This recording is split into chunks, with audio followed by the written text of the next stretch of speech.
Je m'appelle Quentin Bonardel, je suis un entrepreneur de 24 ans et voici une journée dans ma vie.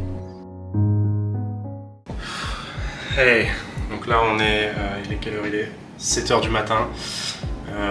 Pour démarrer la journée, tout simplement, ce que je vais faire, c'est que je vais tout de suite aller à la salle. J'ai pas encore ouvert mon téléphone, d'ailleurs je vais aller le chercher. Vraiment, ce que je commence, c'est d'abord, séance de sport, 30-45 minutes. Ensuite, un peu de notification, téléphone, voir les messages, les emails que j'ai reçus. Et puis ensuite, on va aller à la douche et après, on va commencer la journée.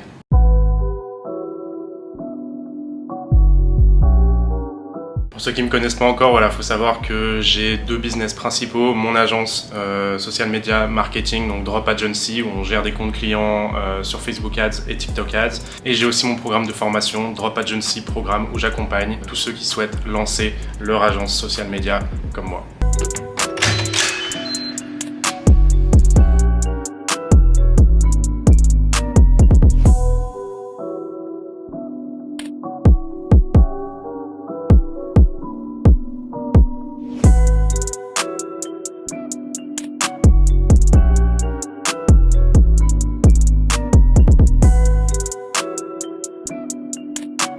Bon, comme tu le sais, on n'est pas sur une chaîne fitness. Le but, c'est pas de présenter tous les exercices que je fais, mais en général, je vais courir 10 minutes sur les tapis et puis ensuite, je vais tout simplement commencer à faire un peu d'exercice musculaire pendant environ 25-30 minutes.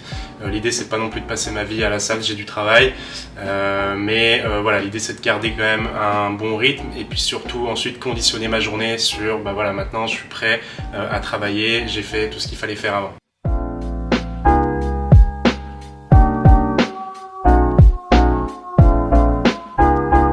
Et je vais toujours planifier ma journée la veille pour le lendemain, donc le soir je vais faire la liste des tâches que j'ai à faire avec leurs priorités et puis comme ça au moins j'arrive aujourd'hui, j'ai plus qu'à ouvrir mon téléphone et je vais tout simplement pouvoir voir ce que j'ai à faire, dans quelle priorité et tout simplement gagner du temps.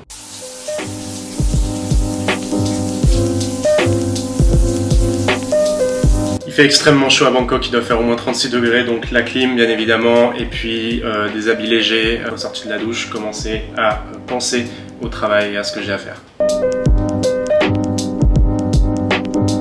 Donc là il est à peu près environ 8h. Maintenant on va passer au travail jusqu'à environ 18h avec une pause à midi. J'ai 3-4 calls clients, un call de setup pour onboarder un nouveau client dans mon agence. Et puis qu'est-ce que j'ai à coordonner des freelances aussi sur Slack et à lancer le projet d'un autre client qui est au Canada. Ce qui est intéressant avec Bangkok, c'est qu'on peut vivre dans un condominium, c'est-à-dire un building où tout simplement il y a des appartements mais il y a aussi des facilities, donc des rooms pour travailler, des rooms pour se rencontrer, il y a une piscine, il y a une salle de sport, il y a une salle de golf, il y a des onsen, il y a un sauna, il y a une salle de ping-pong, enfin bref, il y a même des jardins suspendus, il y a plein de choses et en fait tout ça je peux le réserver depuis l'application et je peux tout simplement venir booker ma journée de travail. Donc voilà, je vais réserver aujourd'hui la meeting room pour pouvoir travailler.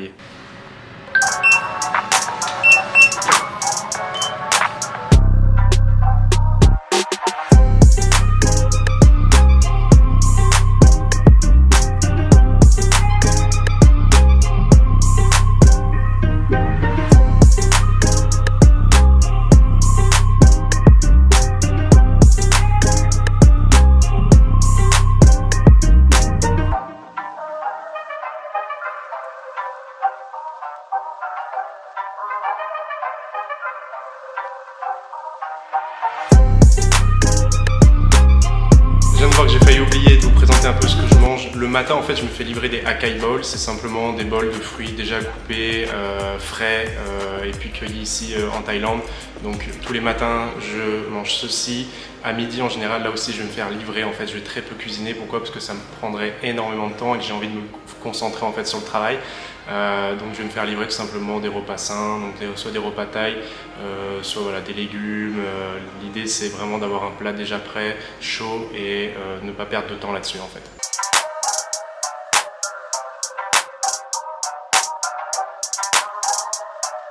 Ok, donc là on a mangé, j'essaie vraiment de garder les choses les plus simples possibles. Je ne sais pas si vous avez remarqué, mais voilà, je vais très peu changer mes configurations de travail. Je vais rester focus sur ce que je fais. Je ne vais pas me déplacer dans le condo, dans les différentes facilities. Lorsque je travaille, je cherche vraiment à être le plus efficace possible et à avoir le moins de distractions possible.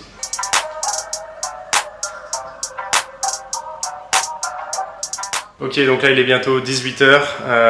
Ce que je vais faire, c'est que je vais aller me préparer pour pouvoir ensuite aller manger au resto. C'est un lieu qui est privé, je vais pas demander aux Thaïlandais voilà, si je peux filmer dans le restaurant.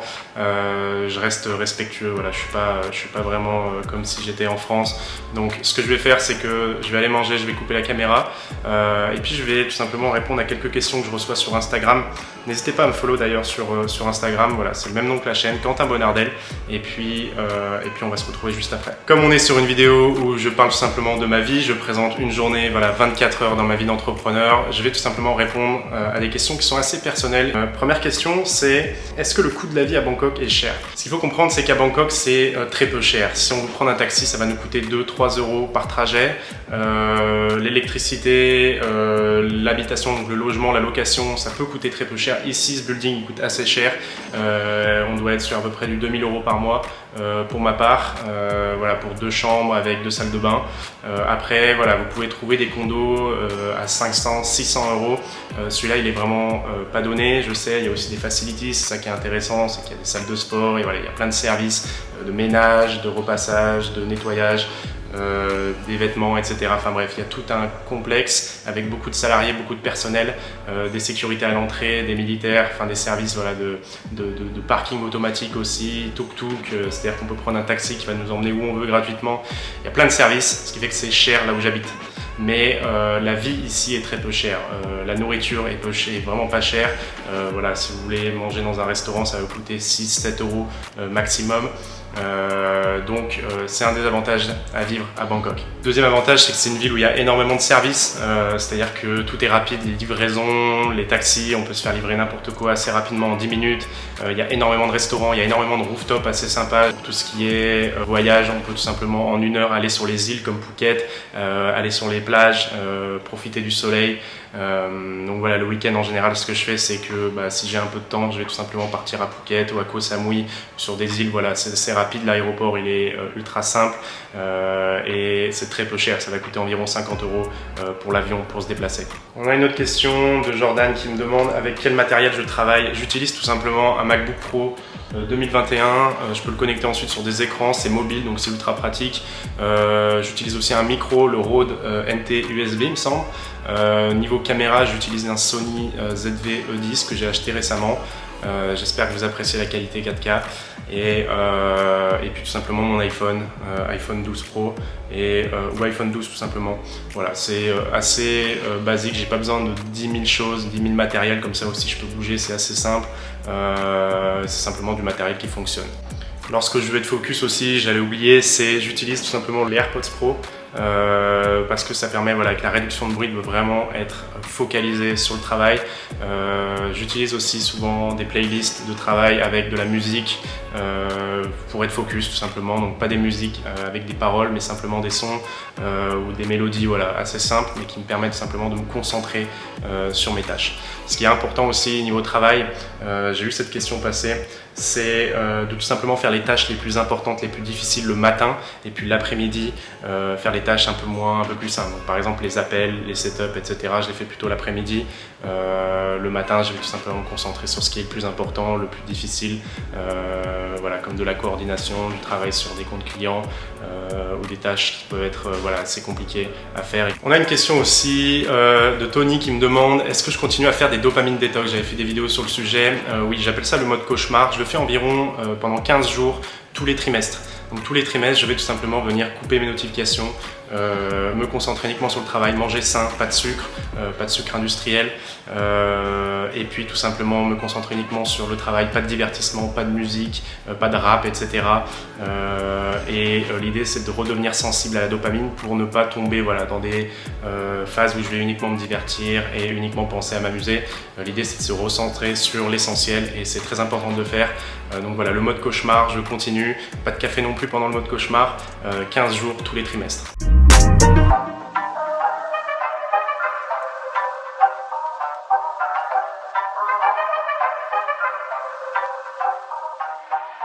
Ok, donc là c'est la fin de la journée, je viens de finir mon dernier call client. Je vais voilà, tout de suite me préparer, partir au restaurant. Et puis merci d'avoir regardé cette vidéo. J'espère que ça vous aura intéressé, que ça vous aura plu. N'hésitez pas à vous abonner, à liker cette vidéo. Et puis je vais produire énormément de contenu. Je vais être actif sur YouTube. Donc voilà, n'hésitez pas à activer la cloche de notification pour être tout simplement alerté des prochaines vidéos. Ciao!